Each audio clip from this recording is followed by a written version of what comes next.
It's 9:47 p.m. and Daniel is standing in his kitchen with the fridge door open, doing nothing. He's not hungry, not really. He's tired. And research on delivery habits shows something almost funny about this exact moment. Nearly half of people decide what to order within 5 to 10 minutes of opening the app. Not because they're indecisive, because the app was built to make the decision before they finish making it. In the 11 seconds it takes him to give in, the app has already remembered his address, his card, his usual order. One tap. $18 for a burrito that costs $9 at the counter. He doesn't think about it. That's the whole point. He's not supposed to. Here's the number. The average American spends $337 a month on convenience. Subscriptions. Delivery apps. The small, frictionless taps that never feel like spending $337 every month, whether Daniel notices or not. And here's what nobody tells you about that number. It's not an accident. It was never supposed to feel like a decision. Somebody designed it that way. Not maliciously, just effectively. This isn't a story about a burrito. It's about what happens when spending stops requiring a decision, and saving still does. I'm Zaki. And on this channel, we look past the numbers on your bank statement to the psychology behind them, because understanding how you think about money matters more than understanding money itself. And this one starts with a question most people have never actually asked themselves. Most people think their convenience spending is small. A subscription here, a delivery fee there, nothing that could actually threaten a financial goal. Here's the actual research. C&R research asked people to add up every subscription they pay for, streaming, apps, memberships, everything, and compare it to what they guessed beforehand. The guess? $86 a month. The real number? $219 a month. Across 8.2 active subscriptions, most people can't fully name. That's not a rounding error. That's a 2.5 times gap between what you think you're spending and what you're actually spending. And it holds up across multiple separate studies, not just one. A different, more conservative survey by Self Financial found people self-report around $35 a month on subscriptions when asked casually. Ask casually, get a small number. Ask them to actually itemize every charge, and the number jumps 6-fold. The gap isn't in your spending, it's in your visibility into your own spending. And it's not evenly spread across ages. Gen Z spends the most on subscriptions of any generation, around $377 a month. Millennials follow at $276. These are the generations that grew up with subscriptions as the default, not the exception. Software they need for work is subscription only, entertainment is subscription only, even fitness apps are subscription only. If you're young and feel like money disappears faster than it should, this is a real, measured pattern, not a personal failing. Streaming alone tells the same story.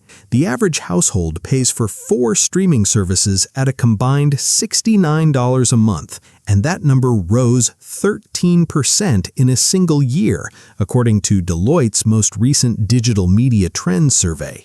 Not because people added new shows, because prices quietly climbed on the ones they already forgot they were paying for.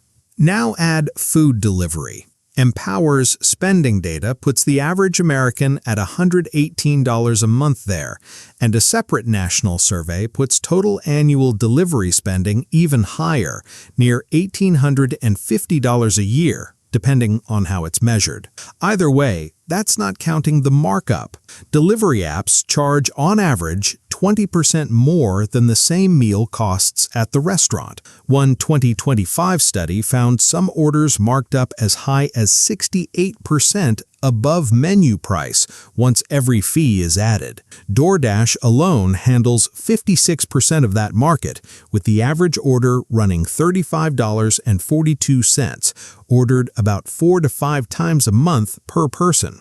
And even that isn't the full picture, because it's not just meals anymore. The average grocery delivery customer now spends about $548 a year just having their groceries brought to the door, a separate convenience tax stacked on top of everything else, one most people don't even mentally file under delivery spending because it feels like a grocery bill, not a treat. Put subscriptions and food delivery together, just those two conservatively, and you get $337 a month moving through the average person's accounts.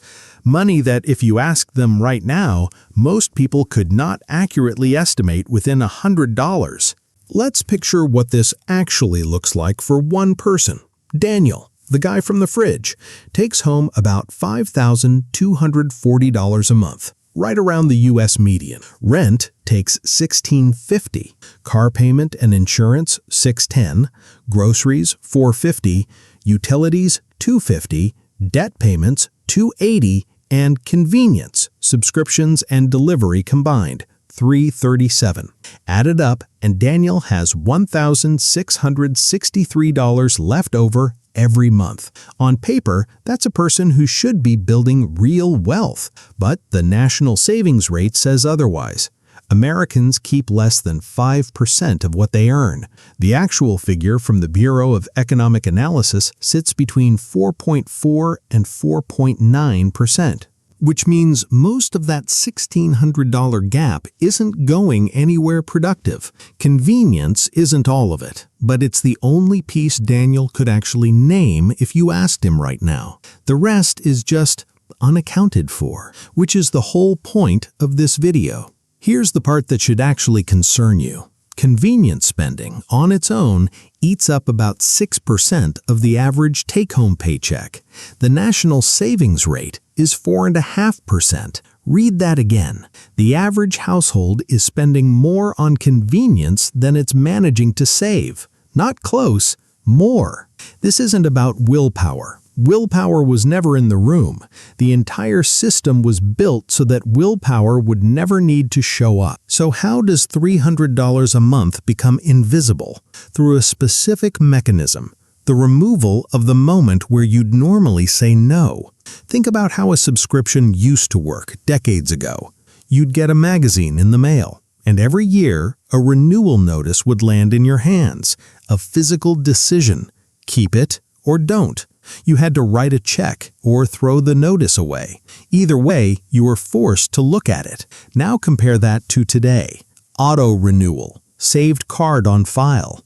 No notice, no signature, no pause. The subscription just continues forever unless you go looking for it. And going looking for it takes effort that spending it never asked for. A 2025 CNET survey found that 42% of subscribers openly admit they've forgotten about a subscription while still being charged for it.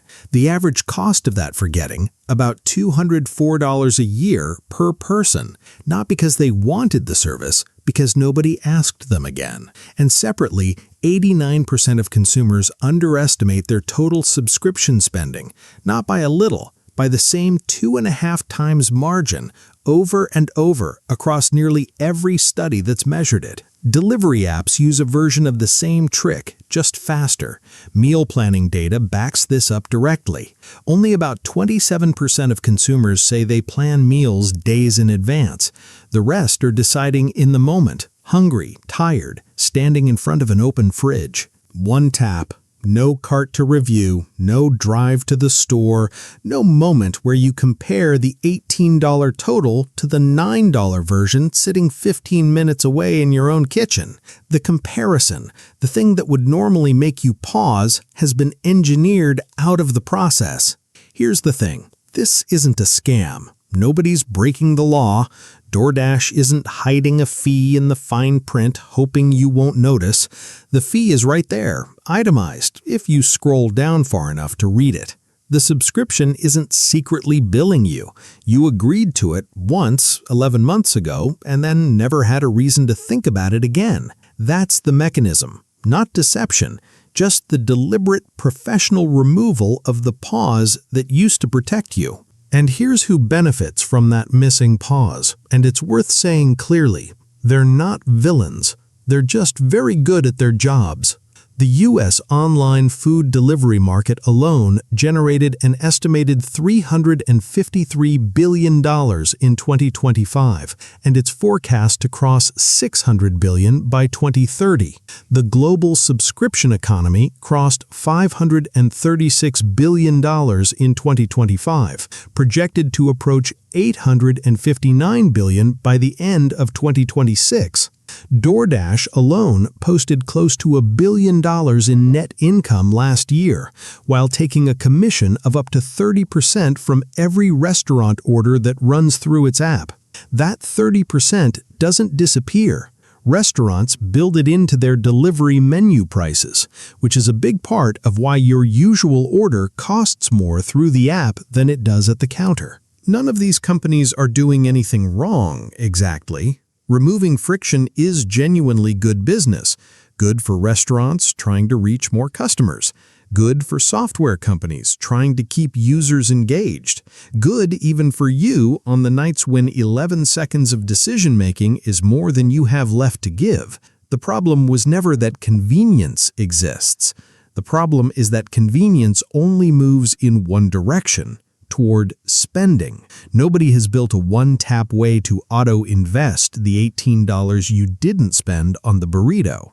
And this is where the historical comparison gets uncomfortable. Between January of 2014 and May of 2024, 10 years, the price of eating out climbed 49.5%. Groceries over that same decade rose 29.9%.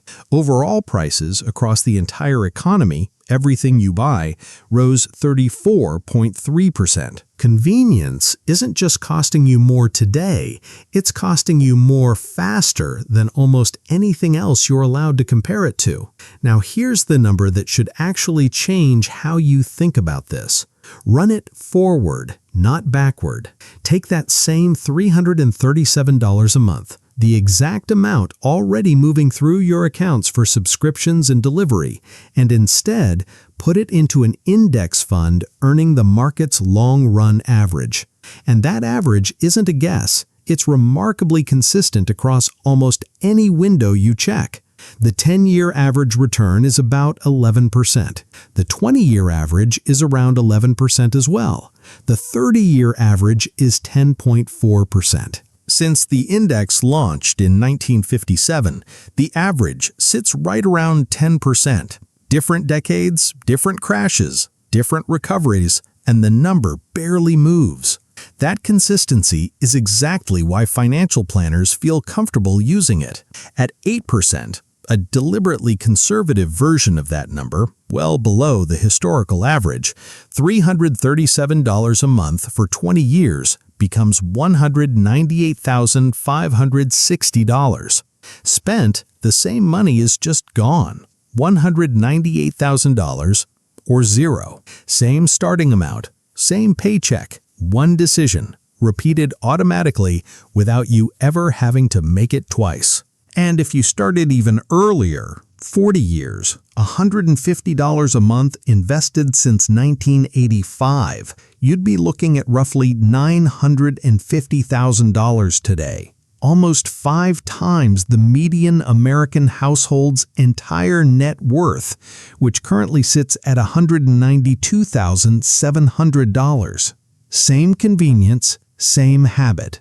A completely different destination depending on which direction the automation was pointed. So here's the full picture. It was never really about the burrito, or the streaming service, or the $8 app you forgot you had. Convenience culture doesn't ask you to make one big bad decision. It's built so you never have to make a decision at all, and it profits, quietly, every single month from that absence. Convenience doesn't steal your money, it just makes sure you never see it leave. That's the whole mechanism in one sentence. Not theft, not a scam, just an invisible current running the opposite direction of every goal you've ever written down. And the strange part is, once you see it, you can't unsee it. The 11 seconds Daniel spent standing at his open fridge weren't really about hunger.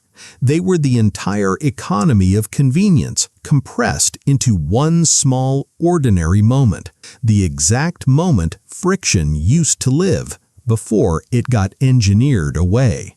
You don't have to distrust every app on your phone to fix this. You just have to notice where the pause disappeared and decide on purpose to put it back. Not out of guilt, out of information you didn't have before tonight. Now, to be fair, and this matters, convenience isn't the enemy. If you're a parent picking up a second job, a caregiver running on no sleep, or someone in a season where 11 extra minutes genuinely isn't available, paying for delivery isn't a financial mistake. It's buying back the one resource money can't create more of: your time. Some subscriptions aren't optional either.